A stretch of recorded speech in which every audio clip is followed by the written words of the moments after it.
अगर भारत में राज परिवार की बात आती है तो सबसे पहले राजस्थान के राजा रानियों की बात सबसे पहले की जाती है। राजस्थान के चित्तौड़गढ़ के सूरवीर राजा और रानी पले बड़े हैं। यहाँ के बड़े बड़े महल यहाँ के केवल राजाओं की बात नहीं बल्कि यहाँ की रानियों की भी बात करा करते हैं। चित्तौड़गढ़ की रानी पद्मावती का नाम आज पूरा विश्व जानता है। रानी पद्मावती के जीवन से हमें बहुत कुछ सीखने को मिलता है। रानी पद्मावती का जीवन हमें त्याग, बलिदान और वीरता का पाठ सिखाता है। कहा जाता है कि रानी पद्मावती भारत की सबसे सुंदर रानियों में से एक थी। रानी पद्मावती का जन्म सिंगला में हुआ था।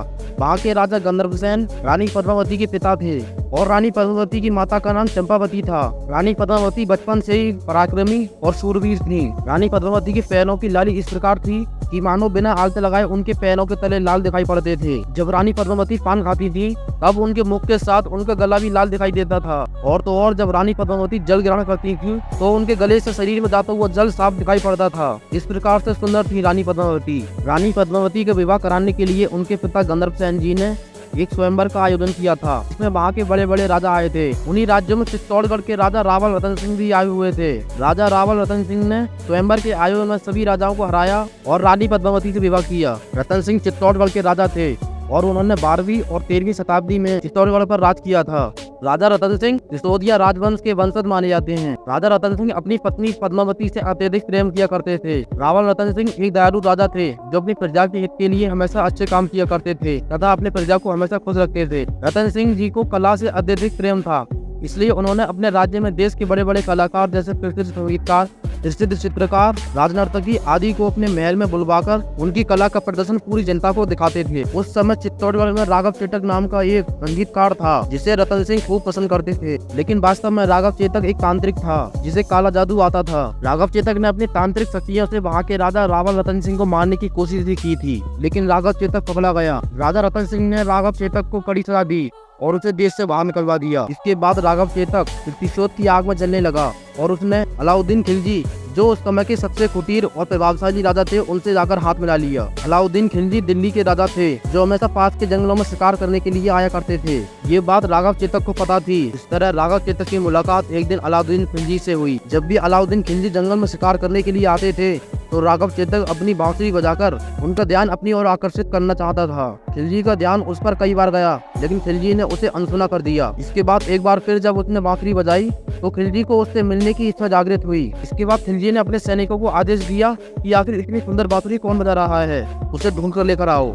राघव चेतक को अलाउद्दीन खिलजी के सिपाहियों ने ढूंढ निकाला और उसे अलाउद्दीन खिलजी के सामने पेश किया। और फिर कुछ ही दिनों में राघव चेतक ने अलाउद्दीन खिलजी को अपनी बातों में इस तरह मोह लिया कि वो कुछ ही दिनों में उसका हालचाल और पता भी पूछने लगा। राघव चेतक ने अपना परिचय देते हुए कहा कि मैं चित्तौड़गढ़ का निवासी हूँ। ये कहकर वहाँ की रानी पद्मावती के रूप का बखान करने लगा। रानी पद्मावती के रूप के बारे में जानकर अलाउद्दीन खिलजी इतना सम्मोहित हो गया कि उसे रानी पद्मावती के मुख देखने की इच्छा जागृत हुई। रानी पद्मावती की सुंदरता में मदहोश होकर अलाउद्दीन खिलजी चित्तौड़गढ़ के राजा से युद्ध करने के लिए अपने सैनिकों को लेकर अपने विशाल सेना के साथ चित्तौड़गढ़ पहुंचता है। जब अलाउद्दीन खिलजी चित्तौड़गढ़ पहुंचता है तो वो देखता है कि वहाँ की सीमा सुरक्षा काफी मजबूत है और उसे तोड़ना लगभग नामुमकिन है। इसलिए अलाउद्दीन खिलजी अपने विशाल सेना को लेकर चित्तौड़गढ़ सीमा सुरक्षा के थोड़ी दूर पहले ही रुक जाते हैं।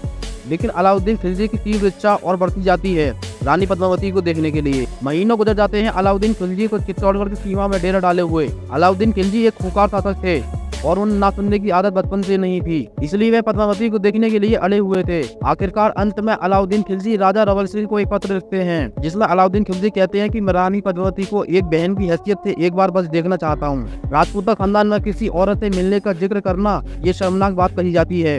पद्मावती एक महारानी थी और उसे बिना पर्दे के देखने की इजाजत किसी को नहीं थी। राजा रतन सिंह के सामने उनसे बड़ा उनका राजपाट और उनकी मासूम प्रजा थी, इसलिए राजा रतन सिंह मान जाते हैं। रानी पद्मावती रतन सिंह की बात मान लेती हैं, लेकिन रानी पद्मावती की एक शर्त होती है।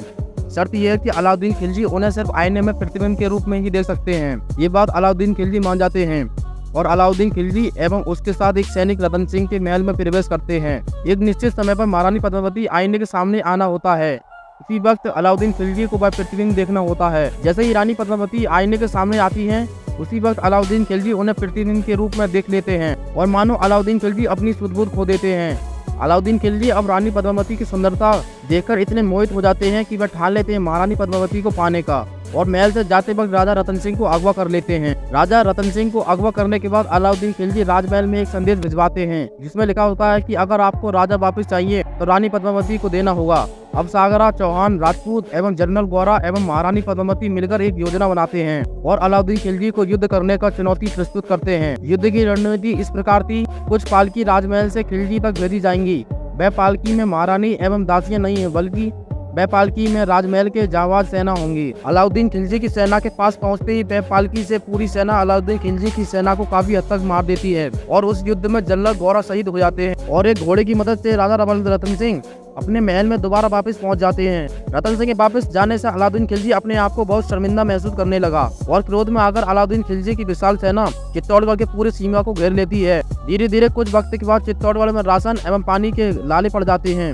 अब रतन सिंह के पास और कोई दूसरा रास्ता नहीं बचता। अंत में वह चित्तौड़गढ़ में रास्ता खोल देते हैं, जिससे अलाउद्दीन की सेना चित्तौड़गढ़ में घुसने लगती है। रानी पद्मावती समझ जाती है कि अलाउद्दीन के विशाल सेना के साथ हमारी सेना नहीं लड़ पाएगी और मुझे अलाउद्दीन खिलजी के साथ जाना पड़ सकता है। इसलिए रानी पद्मावती एवं वहाँ की सारी औरतें जौहर कर लेती हैं। जौहर का मतलब आग में कूदकर आत्महत्या करना होता है। माना जाता है कि 26 अगस्त 1303 को रानी पद्मावती के साथ चित्तौड़गढ़ के सभी औरतों ने मिलकर जौहर कर लिया था। अब वहाँ के मर्दों के पास लड़ने के अलावा और कोई चारा नहीं था। वह मरते दम तक लड़ते रहे। अंत में अलाउद्दीन खिलजी की विशाल सेना के साथ वह लड़ नहीं पाए और अपनी जान गंवा दी। जब अलाउद्दीन खिलजी भागते भागते महल पहुंचे, तब तक उन्हें रानी पद्मावती के जले हुए शरीर के अलावा कुछ नहीं मिला।